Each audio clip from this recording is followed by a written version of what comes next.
Welcome to Meadows Radio. We are back with little Dave. It is Monday, and we both did a Q&A on our Instagram. Well, he did a post, and then I did a Q&A on my stories, and we have a ton of really unique and thought-provoking questions that kind of span the variety of training, nutrition, and supplements. So, I don't think we really need much intro today. It's business as usual for both of us for training. So I say we just dig in. Sounds good to me. And I'm going to start with what I found to be the most recent. So if you submitted your questions early, you're early in the video. You get privilege. All right. So first one here is recommended blood panels to get after taking a break from hormone supplementation. So, um, you want to start there, or I have a quick answer. Well, definitely don't just get testosterone. Yes. Just Right. get a full panel done. Nothing basic. Like just you don't need to do anything crazy, but like just that one actually drives me up a wall. Okay. Yeah. Like when you because your body works as a system, not as an individual part. Yeah. Yes. Right. And like just testing, like, all right, you have low testosterone, but what does everything else look like? Yes. Like it's not just sometimes like just testing a singular item doesn't really tell the whole picture. Yeah. Like if your thyroid's effed up and your doctor's like, let's just order a thyroid stimulating hormone test, and you're like, can we actually get the other parts of this done? Yeah. That's something I always encourage people. Like, yes, you should definitely look at your blood work like item line by item line, but know that it's just not like standalone. All of this contributes to that one. So if you have one off, don't just think, oh, my blood pressure's all high. So let's fix that. Give me a blood pressure medication. Okay, what is causing that blood pressure to be elevated? Look at the outlying things around that. It's very similar to, I think a lot of guys that might have a lagging body part are like, oh, well, my arms suck, so I'm just going to train arms more. Okay, well, that could work. What if your nutrition is poor and you aren't eating enough to support arm growth? What if your exercise selection is bad? What if your form is bad? You can, you could train arms more frequently the shittier way and just end up with hurt elbows. So with blood work, I always tell people this. John Meadows wrote an incredible article in T Nation years ago. It's called Blood Made Simple. Type that into Google. It'll come up. It'll give you exactly what to order from your doctor.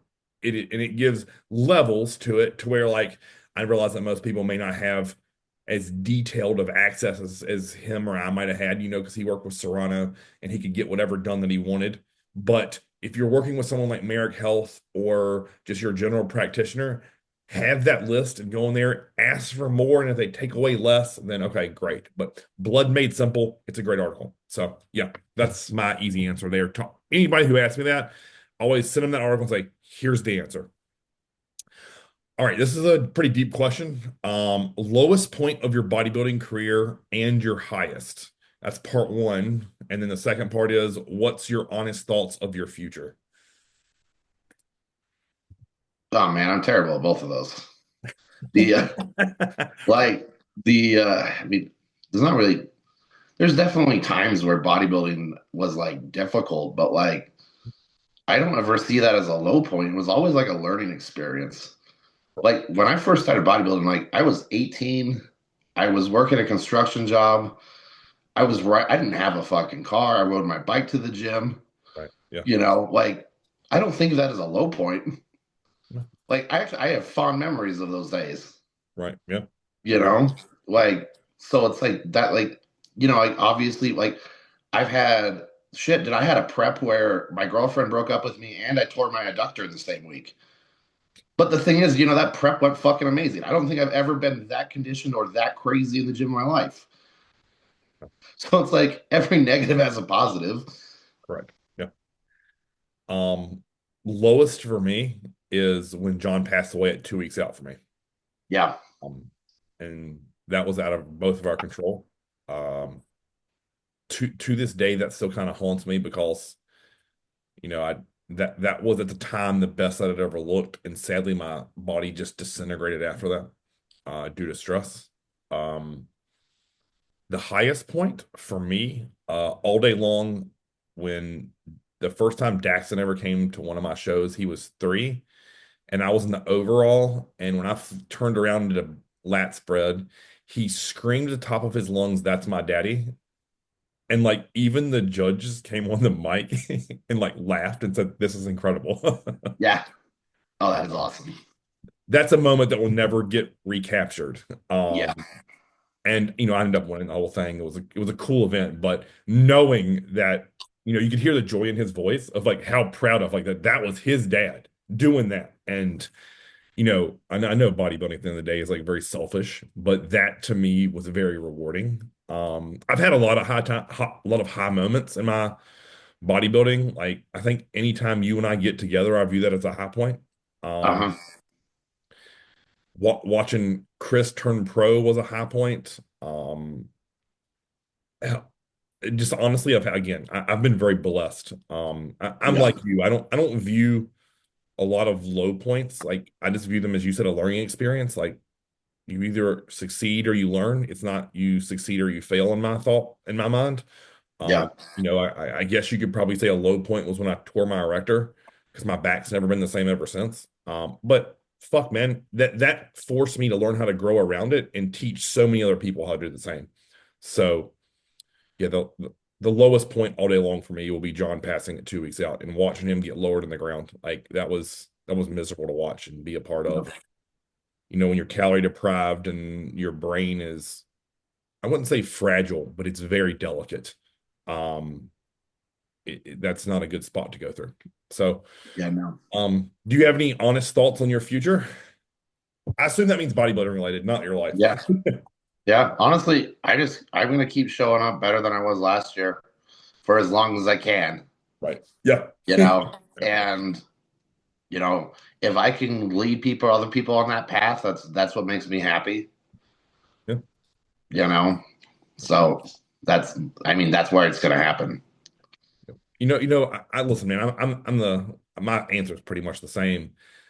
I don't have, and I've said this before here, I don't have nearly as much bodybuilding left as I've done. Um, so I'm gonna try to milk every fucking second of it and enjoy it. Um, I always, I think like you chased the next as opposed to like really living in the moment. Like, man, the amount of times I've gotten you looking absolutely wild for others around you, but I'm sure in the moment you're just like, okay, cool. This is a cool look, but I got much more left. And I think I'm gonna try to do better to be more present in the remaining portions of high level bodybuilding that I have left because I will always bodybuild. Yeah. But it won't be to this level, obviously, because my body just won't have anything left, probably. That's my plan, at least. Yeah. Yeah. So I never wanted to come a day where if you're still rolling and I come to Utah or go to one of your shows or you come here, that I can't fucking put the straps and belt on and get at it. Like Yeah. I'm always going to have that. It will not be the weights that you use, but damn it, I'm going to roll. Yeah. Yeah, that's kind of I think a lot of times, and I'm sure you get this question a lot, like, do you want a pro card? That'd be cool, but my success in this isn't dependent upon that. Um, Yeah. if it happens, great. If not, cool. Like, I'm not naive to know that, I can look my all-time best and be enormous and better guys show up than me, and it just not be that day. And I also know that I could show up off but have zero competition in say a masters event and win. Yeah. So it's one of those things where it all depends on who you stand beside, man. And Yeah. like you, I don't get my joy on that stage. I get it training and eating and watching progression and honestly learning and teaching. Like Yeah. that's what I was put on this planet for. I'm never going to be Mr. Olympia, but I can get people there, and that's what we're going to do. So, Yeah. all right, let's see here. This is from your girlfriend. This is a great two-part question. She says, macros versus meal plan, and then also Roman Fritz's glutes. So I'll let you start there with whatever you want. Well, I mean, to sum that up really well, Roman Fritz eats on a meal plan. Yes. Yeah. But is that causation or correlation? I don't know. Yeah. But the I always laugh at that one because like I think meal plans are going to be the option for 90% of people. Agreed. And this is people think about this way too hard with their food. And a lot of the times with people who do macros, like there's nothing wrong with that. No. However, you have to have very strong emotional reasoning abilities and a solid thought process between what you do and why you do it, and that disconnect between wants versus needs.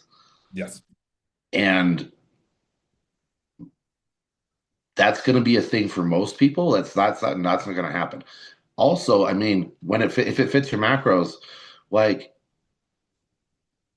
almost everybody has a job and we're going to be busy.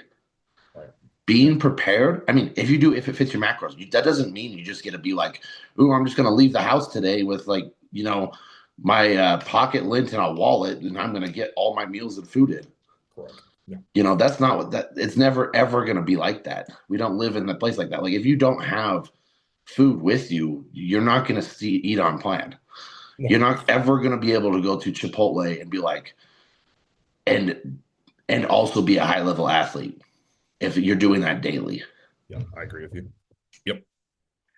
You know what's really interesting is I think one of the reasons that Sam Sulek is so popular is because he has shown the success through macro tracking, right? Yeah.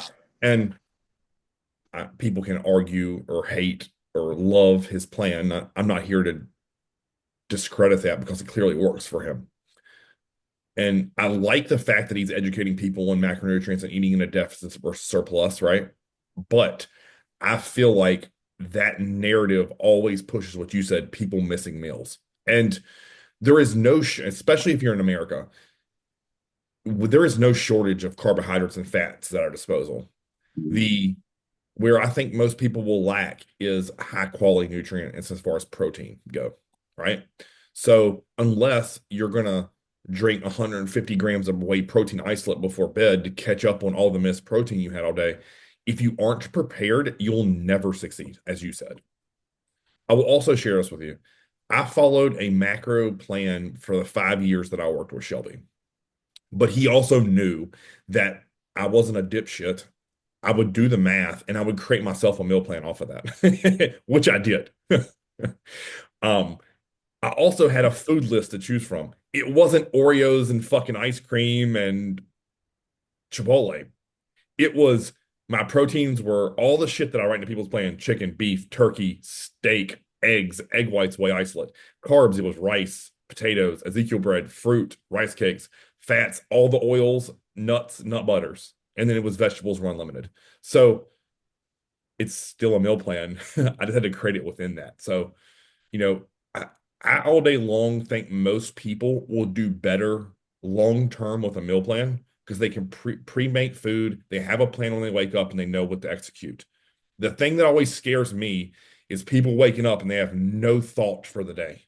And then maybe on a perfect day, that's easy and feasible. But let's say chaos happens and you have none of your meals. And it's like, fuck. You know, I don't think most people understand, like when you and I travel to one of your shows, we may not have a hard meal plan, but we have a shitload of clean food that you and I know the macronutrients on. We're gonna build both of our plans off of. Right?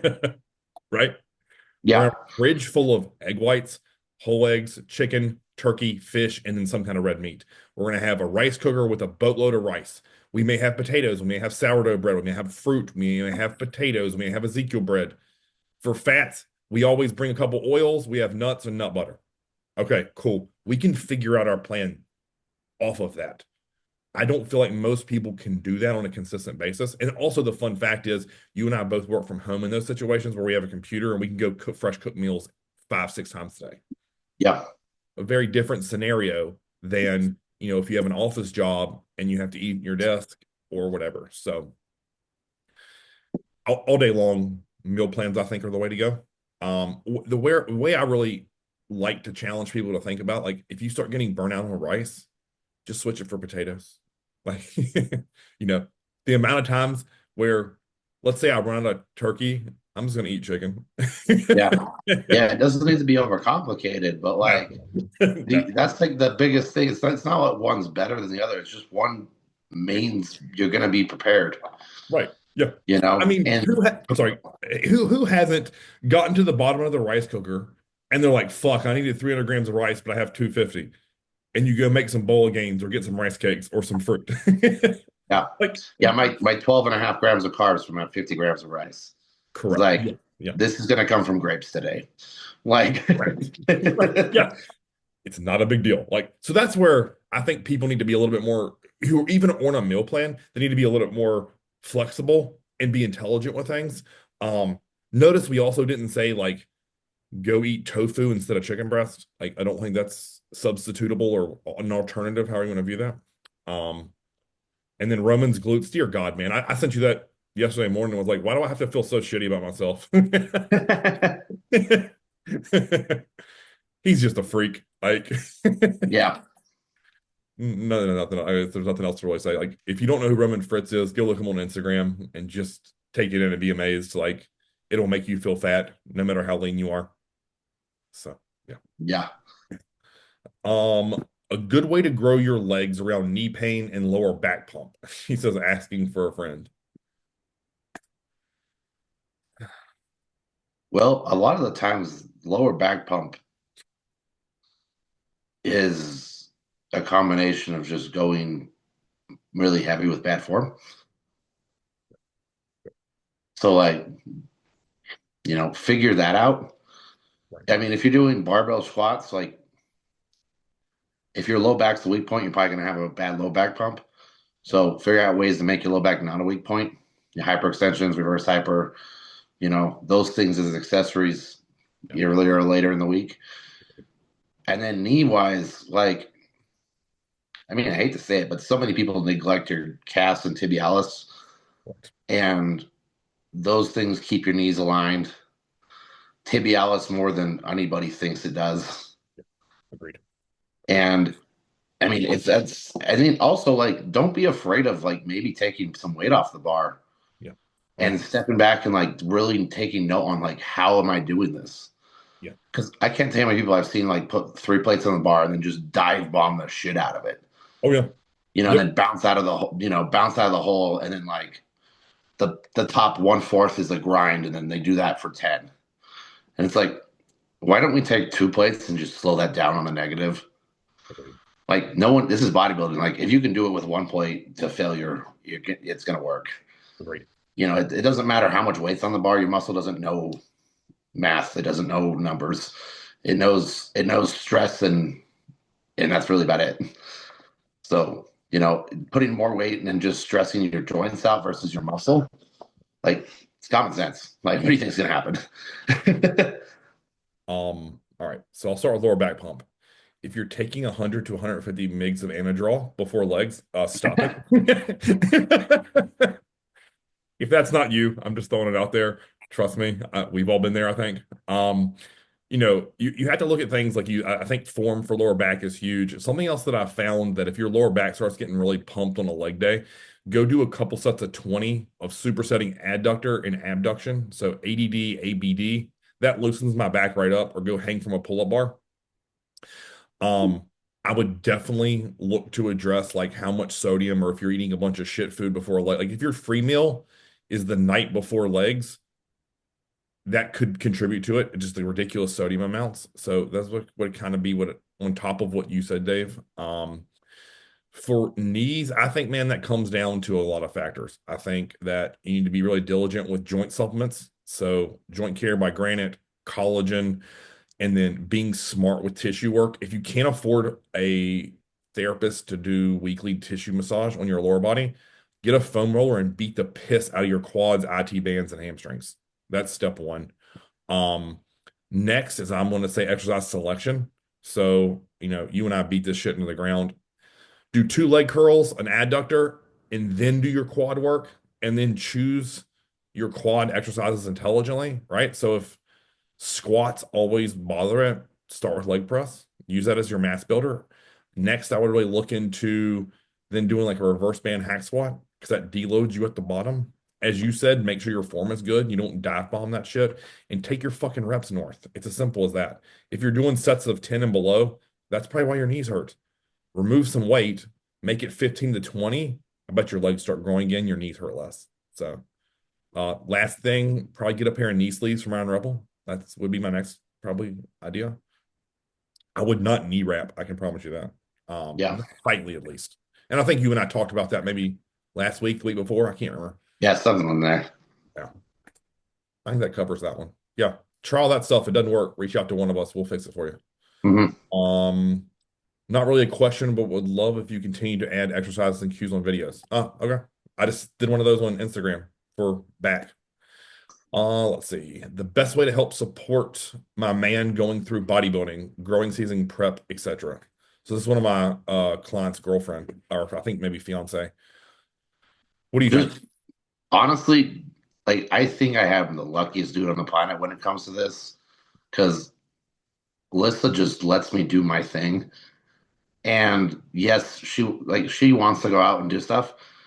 And like don't tell him he can't do things, but invite like if you want to go out to eat, invite him to take his food with you and go. Like just like don't worry about like what he's eating. Have fun, like legitimately just have fun with what you're doing and have fun together. Like the some of the best dates I've had were like 2 weeks out. I'm bringing like I brought chicken, like just straight chicken because I don't eat vegetables. Right, To like a steakhouse and like I just ate that and like ordered her food, and then we just like walked around the town. right. You Yep, know, and then I brought another meal with me. right. Yep, You know, yep, and it was just like all right, cool. It's a rest day, and like all we did was walk around, hang out, and like she got a cool meal, and we got to do something out of the norm. yep, And that's like if you can't have fun with your significant other with just that, like yep. figure that something's wrong. But like it doesn't have to be, like you can do all sorts of fun things. Just like go with him, support him, and like I think with Lista, like the biggest thing she does is she does not give a fuck if she wants a cookie, right? She's gonna eat it. And I don't give a fuck. Right? She's not gonna be like, oh, I can't have this because you're dieting. She can do whatever the fuck she wants. Right. You Yeah. know what I mean? And I see that so often with like couples. They try to like, oh, he's dieting, so I have to support him by not having the fun things, and then you guys both get pissed off at each other. Correct. Like this is just his choice. Like if he wants a cookie, he can fucking have one. He's a grown ass man. Everything you just said is incredible. I mean, I think that as a general, not just men in general, love to be supported and desired. It's as simple as that, right? And sometimes you might just have to blindly have his back. And then you got to pray on the other side he's a good human and does the same for you, right? If I'm speaking about prep in general, I learned this from John. Like, there's just times where you're gonna have to let him go take a nap and chill and be alone for a minute, and then come back and revisit whatever situation you guys are dealing with in 30 minutes. And that right there of just saying, hey, I'm gonna give you some space and pump the brakes a bit, and he'll come back and talk about whatever it may be. It could be something stupid like finances or, you know, going somewhere or doing an obligation or fixing your water heater, fill in the blank. Sometimes you just need to like step away. And because if at the end of the day, like if he loves you, I've always thought about this with fighting, right? Can we just get to the bottom of this shit because I love you and I'm not going anywhere, right? Like when I agreed to marry my wife, it was for the long haul. It's till the end, until I get put in the ground. And I promised her that, and I promised our friends and family that. So there's no need to fight about stupid shit. I think, like you said, I don't need a woman who is a competitor or eats a meal plan or trains like I do. That Yep. is hit or miss for me. I don't give an absolute fuck. When Angela and I met, she was deep in competing. She hasn't done so since we've had Daxton, which is he's 9. My love and admiration for her hasn't changed one singular bit. And just like you were saying with Lissa, like Angela lets me do my shit. She knows I'm going to train. She knows I'm going to eat my 6 meals, and she knows I'm going to sleep. A lot of times on the couch and some in the bed. Like Yeah. it's pretty fucking simple. Like, and then I mean, I think like this goes both ways, by the way. Like, just don't be an asshole to each other, right? And if you are, say you're sorry. Like, yeah. Yeah. Nothing. If you truly love each other, that you can't get through, it just may take a little bit of time and effort, just like anything in life, right? So, let's see. difference in how you'd approach bodybuilding if you never worked to compete, just want to get huge. Pretty much the same fucking thing. Take body fat off, eat meat and rice, lift lift weights, and repeat for 10 years. Correct. Yeah. I always call this, and I know Rich Piana competed, but I always call this the Rich Piana, right? I have lots of guys that have came to me in the past like, man, I never want to wear posing trunks. I just want to be a freak. I'm like, okay, we can do that. This is great. And just like you said, what I tend to do for guys like that is I try to get them in a cycle of them getting lean for summer and then mass gaining all through the winter and like the fall and winter and then start shedding fat in the spring. And all that does is just set us up for like a growth season into a lean out, into a rebound and repeat. So there's no show day, obviously. So you don't have to push body fat quite so low. Like I'm not going to ever try to get them unless I say like, hey Chris, like we're this lean out's going great. Let's see how far we can take it. And I've had those, and those are fun clients.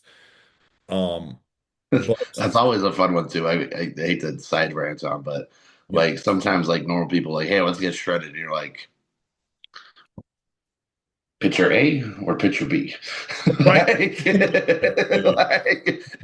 Because this is my definition of shredded. Is this your definition of shredded or my definition of shredded? Yeah, you definitely have to determine like how far you're willing to go on both ends, right? Because sometimes you get those people and they're like, well, Chris, I don't want to get too fat to where I look out of shape, and I get that and respect it. And that's honestly Yeah, not where I usually take most of my guys. And then when it's time to like lean out through that summer season, like how far do you want to take it? How hungry are you willing to be? Um, and then probably like the other faction of that is I tend to use way less chemicals, like yeah, because there's nothing pressing. There's no time clock. And my even though I would consider myself very health conscious with my clients as far as chemicals go for competitors, like I'm even more so because as long as you're happy in your own skin, hammer bro, we have more time. So yeah, that's kind yeah. of how I view that. And that sometimes goes way over people's heads. Like I've met some people who just don't want to compete; they just want to get big, and it's just like, why are you running so much, dude? Right. Yeah. It's like you really do not need 2 grams of test a week. No. Hell no. It's like it's cool if you want to get big, that's cool, but like if you're not growing, it's not the gear. Correct. Yeah. Agreed. Agreed. And you listen, I've had so many clients that start out coming to me with that, and they're like, I look pretty wild, right? Like, how do you think I would do on a competitive stage? I'm like, there's one way to find out. Yeah, And then they do it, and they're like, oh, that was fucking fun.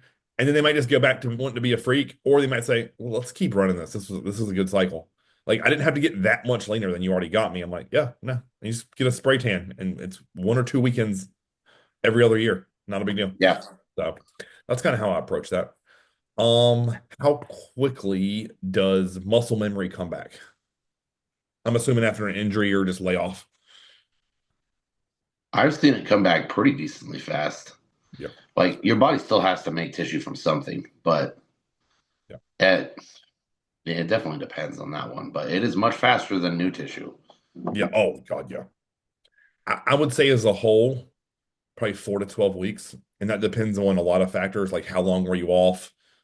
What was the reasoning? Was it a torn muscle? Did you have a good surgeon? Like, or did you just take time off? Like, and then I would think too is like that muscle memory when you come back, like how quickly can you get back to like what I would consider like 100% compliance? Like are you willing to step on that gas pedal but do it intelligently? So again, I'd say yeah, 4 to 12 weeks. In extreme circumstances, like let's say a guy had like major life altering something and he lost like 65 to 80 pounds, a full year to be back. Um, Yeah, yeah. So it could be, again, it depends on how much and how much we're talking about, right? So yeah, that's a big range, man. But like you said, it is way faster than new tissue. I can tell you that. Um, yeah. All right, let's see here. Is there truly any benefit for someone doing an overhead press? What do you think? yeah. I mean, like, there's a lot of reasons to do anything, Right. you know? Like, that's the one thing that gets me about today's lifters is they're like, oh, chest supported rows are the only way you should do back. And it's like, Right. Yeah. they're like, yeah, it takes your erectors out of it. It's like, have you ever seen how cool erectors look when there's fucking meat back there? Yeah. I think it's actually hilarious. I went to the chiropractor the other day, and I brought Alyssa with me because like we were just driving together. I was like, Mhm. and he was laughing. He's like, he was readjusting like my T spine, and he's like, it's really funny because you can tell kind of how much people can deadlift by how thick these erectors are. And he's like, normally you don't see this, and unless someone can pull like 5 plates from the ground. And I was just like, this is why you pick up shit from the ground. Right. This is why you do bent over rows with a barbell and Right. not chest supported. Right. Is it changes your physique in a different way. Right. Yeah. Like, do I think standing overhead press is going to be a great thing for a lot of things? No. Yeah. But, sometimes, yeah, why not? I mean, Jay Cutler used to do them all the time, right? Yep. I think it was a cut above is the first time I saw him doing. That's the name of DVD for people out there. Yeah. Um, so I think okay, this is where I say I fail some people on the internet is because you'll see me make these like posts where it's like blown out delts and it's only me doing like 15 to 30 pound dump rear and side raises. And I say that I haven't done an overhead press in X amount of weeks or years. Yes, that's current at 40. When I was in my 20s, I overhead pressed like a motherfucker until I could hit the 120s for a set of 10. So I would say there is definitely a place for overhead pressing if you're in the beginner or intermediate stages of bodybuilding. Then, if you're into the advanced section and your shoulders grew well off of overhead pressing, keep it in. Like I still have overhead pressing in your plan, Yeah. um, because I think you benefit from it. Um, you're good with it, you connect to it, and I think it just adds more tissue to that whole like upper chest, front delt, tricep. Like, it. Have you ever seen like Dr. Scott Stevenson talk about like an upper body exercise or like a lower Yeah. body exercise? That's what I think about. Like, Yeah.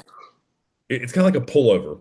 I'm not going to just isolate your lats. I'm getting serratus, I'm getting intercostal, I'm probably getting some chest. Like a squat, no different. I'm getting quad, I'm getting hamstring, I'm getting glute, I'm getting erector. Deadlift, I'm not just getting erectors, it's glutes, it's hamstrings, it's quads off the Yeah. back. Like it's a it's a lower body or an upper body exercise. So like with overhead pressing, like you said, like I think so many people again when you look at like hyper focused or what someone like me who's an older guy might do and not realize the years of beating overhead pressing to the ground to get a base level of strength. So yes, I do. For those two reasons that I just laid out. So Yeah. it's just, I mean, yeah, again, I don't think at this point, me getting you to kick heavy ass dumbbells above your head is safe. I'd feel just as safe you get into a hammer strength, a prime, a Smith machine. Like, I feel much more comfortable putting you in that, Yeah. knowing the weights that are going to get lifted. Yeah.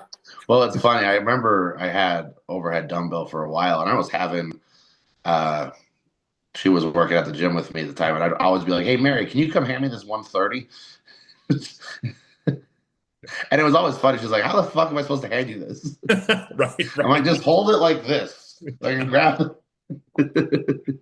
Yeah, yeah. Yeah, I need you to carry it like a baby. Yeah, just like this. Yeah,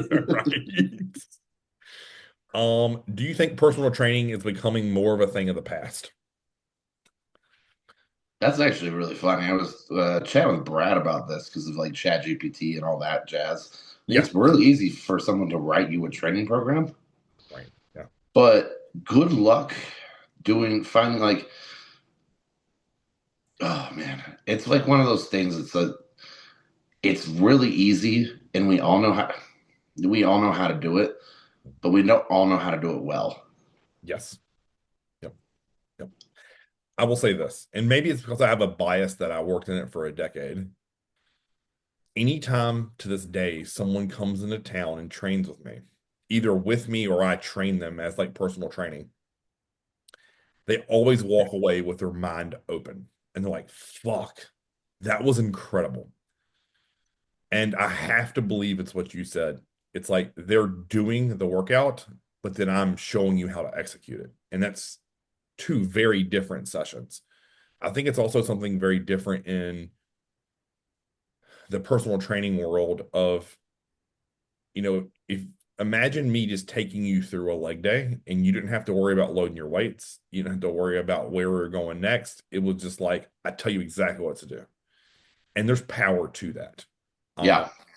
I mean, Charles Glass made that famous. Milos made it famous. Fuck, why can't I remember that dude's name? Chris. He used to train Sean Roden, big giant dude. He works with Andrew Jack now. Yeah. What is his name? Psycho I Lewis. am. Chris Psycho Lewis. I knew I'd remember it. Yeah. Yes. Yeah. Listen, go watch one of their sessions online and tell me that isn't useful. I think the problem is the quality of personal trainers out there are very low. And here's why. We all realized really quick who are good at it that I can sit behind a computer and write meal plans and training programs for people and make a shitload more money than training people all day long. And that's the brutal fucking truth. I trained my absolute fucking face off from 5 a.m. to 7 p.m.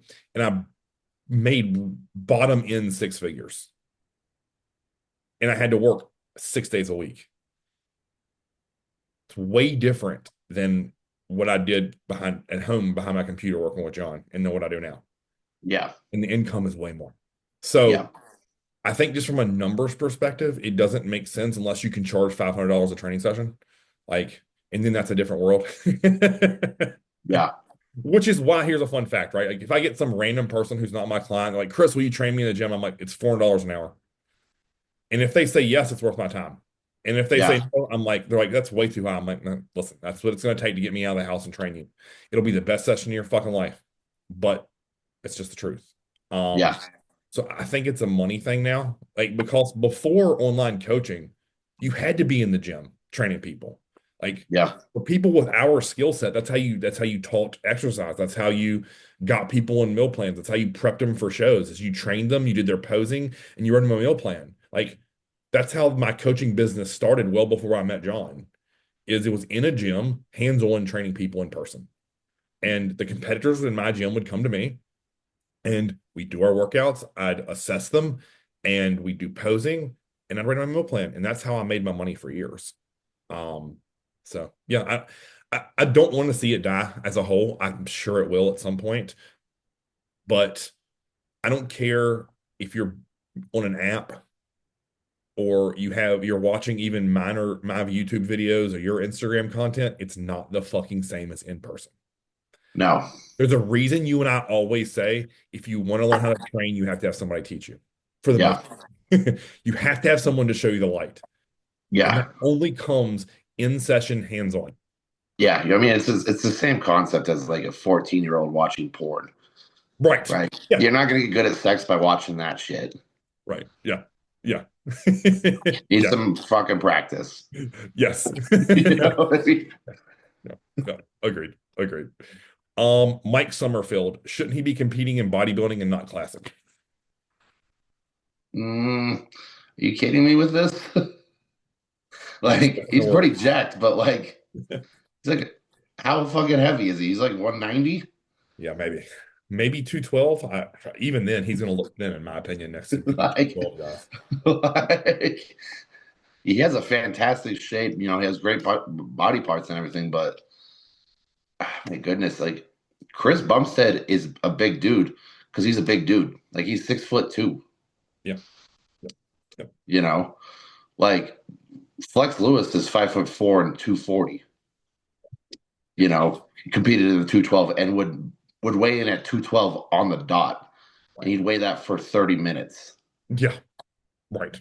Yeah, and then it's immediately north. Yeah, I think it would be silly finishing second in the world and the guy who beat you retired and not just staying classic. yeah, Just logistically, do I think that if he? 'Cause I watched a video of his where he said he gained like 15 pounds of stage weight between last year and this year's Olympia, and it was because he had his first all season. So if he's holding his physique back intentionally, then yes, I think it's stupid. Um, and that's more of a philosophy standpoint of it's bodybuilding, not body emaciating or body maintaining in my thought process. yeah, Um, Yeah. but as a whole, man, I would at least ride out Classic another couple years and see if you can win.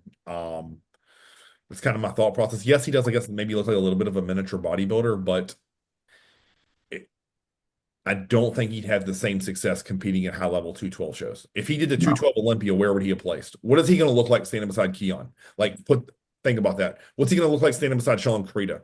I'm gonna imagine very thin, but I mean, those Yeah. are the two dudes in the world. So Yeah. kind of my thought process. Listen, again, if I don't know, I don't know much about him. I don't know if he struggles to make weight. I don't know if he's under the cap. I, I Yeah. know that he looked creepy as hell, and it was insane condition, um, especially from the back through the glutes. Yeah. I mean, he battled Chris, stole some points from him, so much respect. Yeah. But I think if I'm his coach, I'm telling him, bro, we're gonna try to win this Olympia. Yeah. Same. In the story. And then if it's, if someone like Ramon or Urs come in and beat the piss out of him, like then I maybe consider going into bodybuilding or like going 212 and then potentially open. But Yeah. I don't know enough about him or his weight. Yeah. Um, your guy's opinion on full body training 3 to 4 times a week. I mean, well, depends on how far along you are. Yeah. Like, are you like a 6-year-old woman who just barely started lifting weights? Yeah. Fucking send it. You know what I mean? Are you, a 16-year-old person who wants to who doesn't have, that's all the time they have for it right now? Right. Yeah. That's perfect. Like, is your goal to be a competitive bodybuilder? Maybe things need to change. Like there's nothing wrong with doing full body, but like, good luck doing full body and getting stronger. Yeah. Like, I'm not saying you won't get stronger. I'm saying that workout's gonna take fucking forever. Yeah. Yeah. Here's my hatred for it, and I'll start here. I can't imagine having to do warm-ups and field sets for every exercise.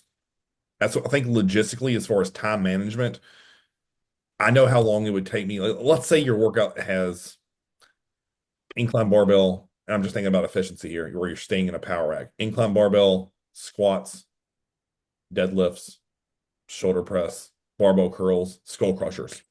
So what's that? 7.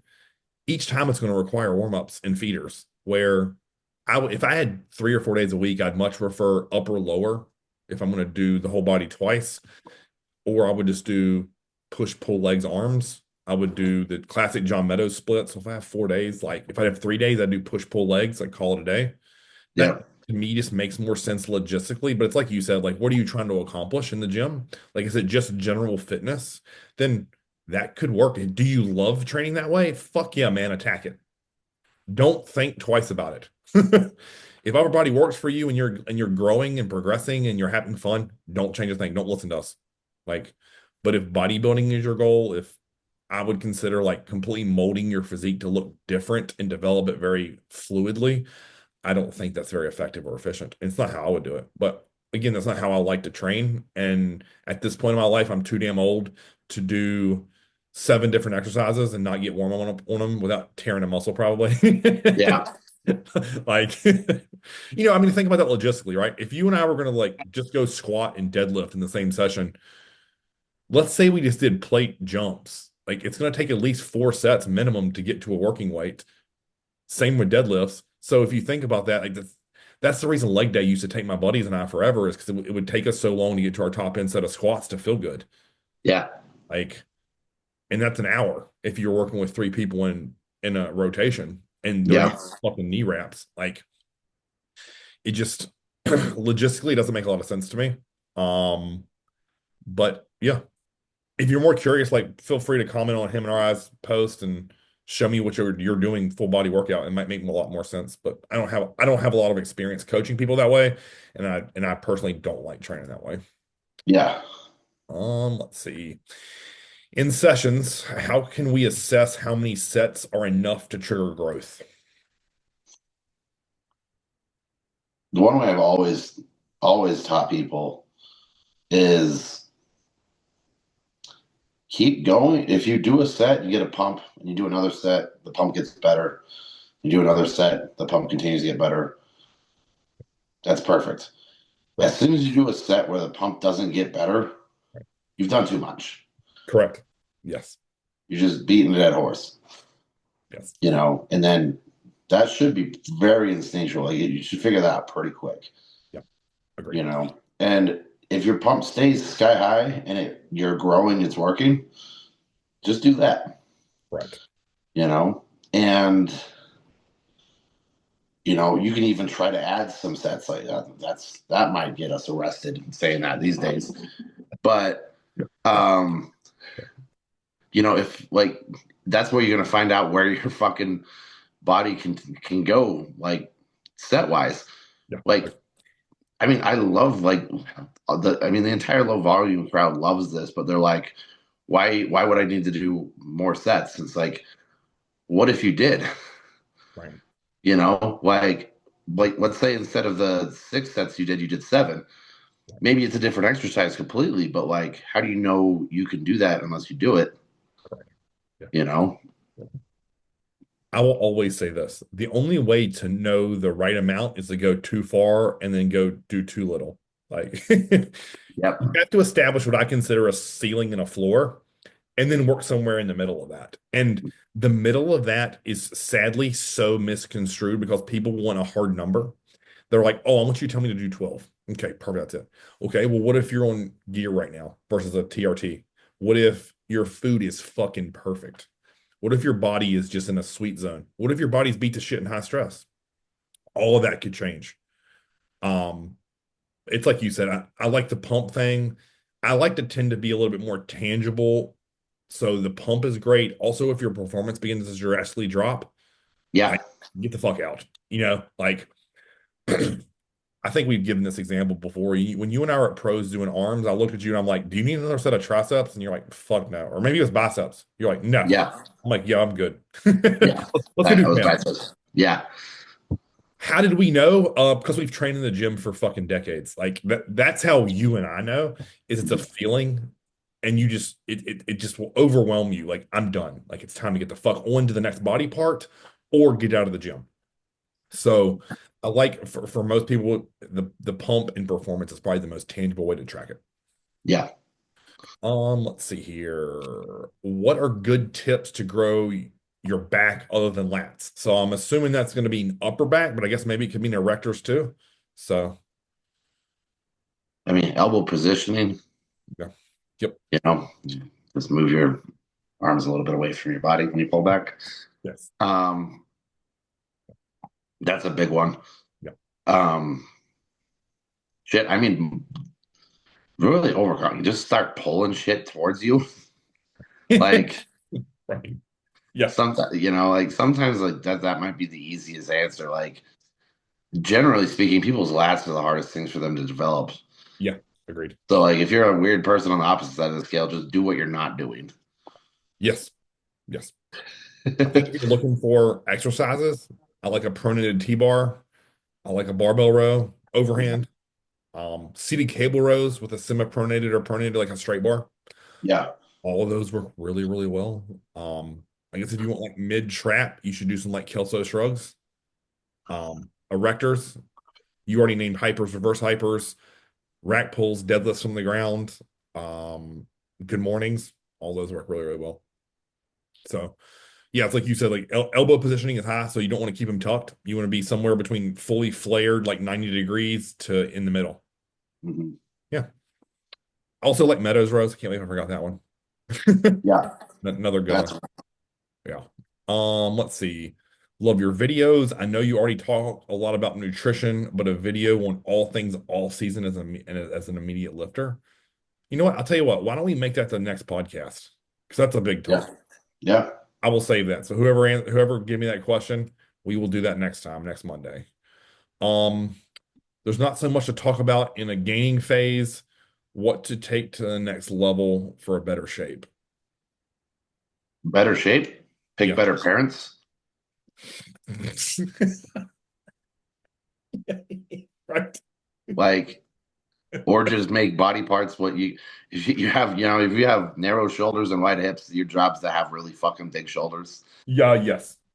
Like you're not gonna turn into Keon by a supplement. No. Hold on. Everyone tells me that you can just get huge off of taking gear. So you just need to run 3 grams of gear and your shape will be better. Yeah. Yeah. That's a joke. Fuck off if you believe that. All right, so here's the deal. I'll let you be the example of this. You used to have way worse shape than you have now. Why is that? We kept your waist the same and we blew out everything else around it. So my Mhm. answer is always get bigger.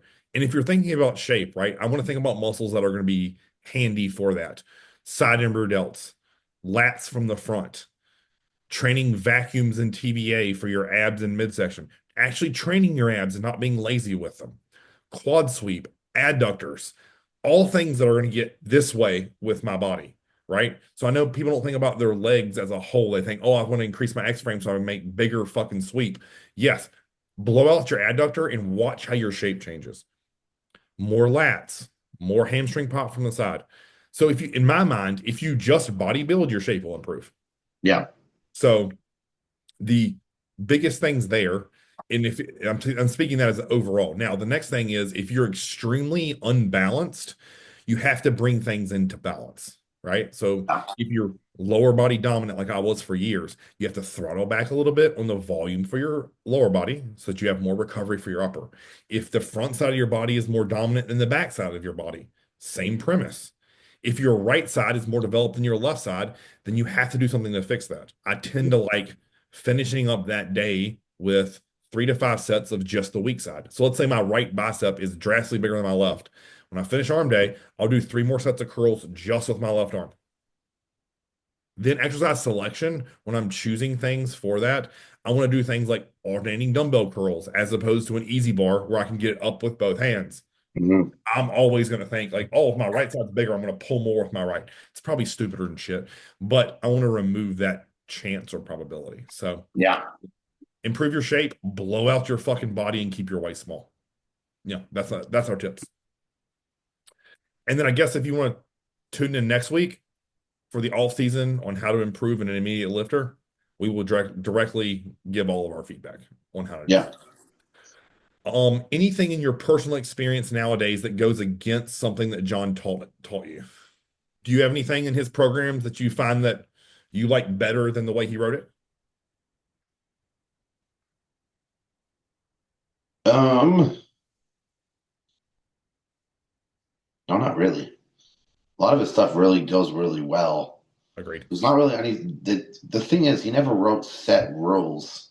No, no, Like that's like the fun part. Like I'm like, there's not really any like, it's kind of how you read it. You know. agreed. So as a whole, I will say this. If it's back training, I like to start with a pull down before a row. That's something he liked a lot of rows to start, but I'm not saying it's wrong. I've trained many times. Shit, I did every one of his programs, so clearly I'm not against it. Yeah. Um, his personal rule, and I don't know if he ever wrote this in a program or made a video about it. He always likes starting arms with biceps over triceps, and I'm the Yeah. exact I'm the opposite too. yeah. I feel so much better with a tricep pump um than then going into biceps. It just feels better for me. That's a Yeah. personal thing. I think I like to train adductors more than he did, but that's because his adductors were monstrous. Yeah. And then the final thing I think that I had jotted down here, because I did put a note on this one. As a whole, he liked higher fat diets for the way he wrote most people's plans than I do. But a fun fact is he never had me on a high fat diet. It was always customized to what worked for me. And he learned really quickly that my body did better on high carbs, low fat. Um, so as a whole, so I think a lot of times people will read that and they'll think, man, his diets are very high fat. And I'm like, yeah, that's just his general writings. Know that when he worked with clients individually, it was all customized, tailored to what they progressed off of. So Yeah. there's not a lot. Yeah. What was that? 3 things? Yeah. Yeah. And then listen, there's even workouts where there were whole program blocks where he had me do adductors after hamstrings. there were whole program blocks where he had me do like a pull up first to start a back day. So I wouldn't say that's all in all. All right, two left here. High volume or low volume? And then what is your favorite John Meadows program? I like Taskmaster and Gamma Bomb. So let's start there. What's your favorite Meadows program? Carnage. Oh yeah, forget them. Those are the best leg days. Hands. Yeah. Cool brand. And the honestly, I'm really finding myself like a weird mix of high and low volume Yes. because there's some things I do like about high volume, Yeah.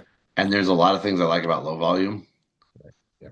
But I think they really need to go in phases Correct. Yeah. more than like one's right, one's wrong.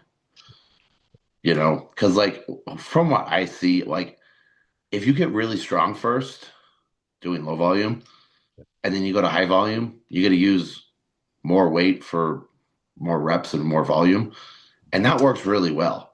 Yeah. But trying to get strong on high volume Yeah. doesn't usually work, No. So like, and that's where like they need to go back and forth. Yeah. Yeah. All right. My favorite Meadows program is Team Universe. Not Yeah, that that's a really good one. small. That's just my favorite one. I'm very nostalgic about it. Um, if you're in a prep, do it. Don't think twice about it. It's cool. It's where you turn pro. High or low volume. I am very much like you. I have two trains of thought. I like cycling high and low volume, like you said, doing like 12, 16 weeks of low, then 12, 16 weeks of high. I also like structuring high and low volume based upon the body part. If you have a Yeah, I was gonna strength, say that too, actually. you have a Like, strength, make that bitch low volume. yeah, Get as much out of as little as possible and do it. And then a lot the higher volume sessions for your weaker body parts. Now, another way you could also look at that is I think you agree with this. I think certain body parts tend to grow better off of higher volume. Arms, shoulders work really, really well for high volume because you can get a pump in and out of the gym in 60 minutes and it works really and grows really, really well. So I think, like you said, don't die on that hill because you think it's proving a point to the internet. Do what you grow the best off of, and then not be so fucking dumb meathead to know that when your progress begins to halt, that's something you can change and call on a different tool to strike new growth. And I'm not trying to say I believe in that Joe Weider muscle confusion principle bullshit, but we all benefit from a fresh start in the gym. yeah, It's refreshing to get a new program. It's refreshing to start a contest prep over pounding food in the off season. That little bit of change will trigger so much. I'm not going to say new motivation, but it creates a spark. And then you yeah. build off of that spark and build serious momentum. So, kind of my thought there. All right, last thing here. How should you stay in the off season? Or how lean should you stay in the off season? And does a beginner need to get a little fluffier than advanced? I always really like pointing this out, but like the bigger you are, the harder it is to get fat. Yes, agreed. It's not what when you're a beginner, if you weigh 140 pounds and you want to be a competitive bodybuilder, like you're not going to be a competitive bodybuilder by this like the concept of you don't need a calorie surplus to gain muscle. Like, No. sure, I know you don't. I do this every fucking year. Yeah. I know for a fact, like every single contest prep I've ever, I've gained muscle in a deficit, Yes. you know, but that's not where I'm going, getting the most of my size. No. It's the time I'm slamming food down and I'm uncomfortable, Right. and I'm changing, that my body that way. Yeah. And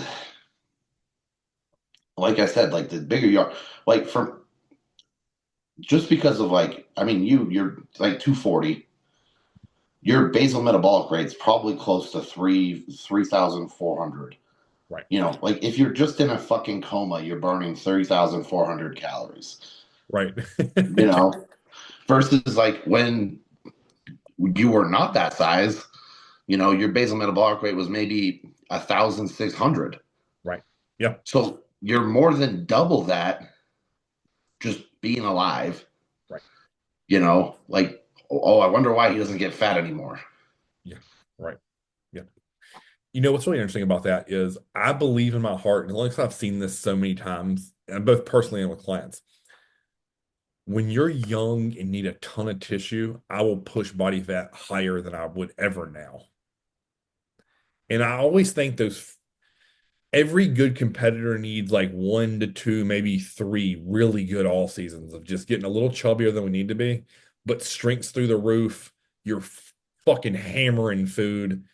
I think you need that. And I mean, I remember I think you even said that once before. You're like, God, Chris got me a little too fat. And then all of it came off. Like, Yeah, I think that almost cements like you getting past barriers of weight, like whether that be 200, 220, 230, 240, 250. And then each progressive season of coming up, coming down, you push that barrier north, but you're leaner, right? And like you said, as you mature and you get better at like what I would consider finding the groove of bodybuilding, right? Like eating your meals, training hard, finding exercises that work for you, you're able to stay significantly leaner than you ever were in your early 20s. Or at least that's the way it was for me. yeah, You know, I came into bodybuilding, I was naturally very lean, like super, super lean. And I pretty much stayed there, but didn't make a lot of progress. And then Shelby got me fucking big and I was fat. And then the weight started to stick. yeah, Like, and then each progressive year, I've gotten just as big, obviously bigger, but I wasn't as fat. yeah, I never have a desire to get that heavy again for as body fat percentage goes. But man, I was moving fucking weight. Like it was the strongest I've probably ever been in my life at the major lifts. Like 365 yeah, on a barbell felt great. Five yeah, plates squat felt great. I was pulling four and a quarter, I think, for I want to say 10 reps pretty consistently on a deadlift. Like, and deadlift is not a good lift for me, like structurally. mhm, So it's like, God, I remember just picking weights up and it felt fucking light. yeah, So again, I was a very, very sloppy 260, but yeah, I was eating so much food and moving so much weight that my body was like, oh shit, like he's really gonna make us do this, huh? And then through that season, I believe I learned how to eat. Like yeah, that's what I learned how to eat food and get it down no matter what. Because I wasn't gonna fail because I had to send, oh, well, I threw away meal 3 and 4 because I wasn't hungry today. Like, no, fuck that. If I'm paying a man for his work, I'm gonna give it 100%. yeah, Um, so yeah, I mean, I definitely think there is some benefit, but not to the point where it's like gross fat, if that makes sense. Like if it's yeah, jiggling around aggressively or you have cellulite in your ass, like it's too far. As a dude, yeah, as a man, let me just say that real fast. Um, if you can't see like calf and forearm veins, we have a problem. yeah, Yeah, that's kind of my thought process. yeah. Or you lose your abs completely. Yeah, if you can't wake up in the morning in good light and cough and see your abs, you're too fat. Yeah. Um, But they don't need to be etched in stone. no, But no, like you should at least have those two lines on the side. If yes, there's nothing else but those two lines on the side, it's about as far as you should take it. yeah, yes. I've been fortunate enough to never be so fat where I didn't lose like that V that goes down like towards your dick. Yeah. I've lost my abs completely, but I've still had that. So I was like, oh, thank God. Um, yeah, so I would say this. If you're eating good, clean, quality food and you're training hard, for the most part, you should be able to stay within 15% body fat. And if you someone wants a hard number, again, I've probably pushed it to 16, 17. I never want to be there again. Uh, so yeah, that concludes a pretty much hour-long Q&A. Thank you to Yeah. everyone who submitted your questions. I hope we answered it thoroughly. If not, post in the comments below and we can dig into it again next time and go a little bit deeper, or I'll just type a response in the reply section. So Yeah. until next time, Chris, Dave, we're done.